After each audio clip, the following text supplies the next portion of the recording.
привет, меня зовут Надежда Акимова, и сегодня я решила попробовать, как же это нарисовать фоторобот по памяти, когда на тебя нападает преступник, и ты должен его запомнить за несколько секунд. Поэтому мы сегодня отправились в МВД России по Республике Саха-Якутия в криминалистический отдел, чтобы нарисовать фоторобот. А для того, чтобы было все по-честному, сотрудник МВД не будет знать, что мы будем рисовать звезду Голливуда Брэда Питта. Для составления портрета экспертам не нужно иметь художественного образования. За них все сделает специальная программа.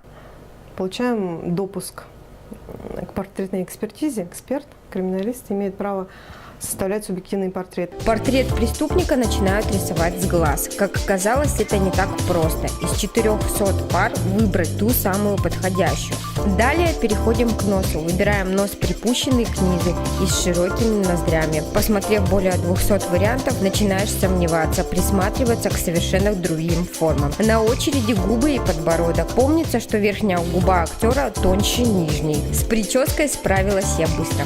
Через 40 минут фоторобот становится более-менее похожим на голливудскую звезду. И вот портрет готов. По окончанию процедуры мы поинтересовались мнением криминалиста. Узнала ли девушка, кого мы рисовали? Очень большие скулы, такие характерные у него, конечно, черты лица, глаза расположены необычно. Какой-то актер, скорее всего. Но несмотря, что криминалист не вспомнила имя актера, согласно ее мнению, я справилась неплохо с данным заданием. Фоторобот, портрет субъективный.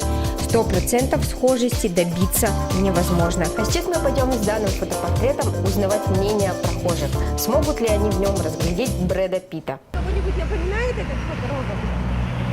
Брэда Питта? Шварценеггер, немножко в молодости. Это Шварценеггер, нет? Как оказалось, мой фоторобот не совсем похож на голливудского актера Брэда Питта. С вами была Надежда Акимова. Хороших вам выходных и до новых встреч!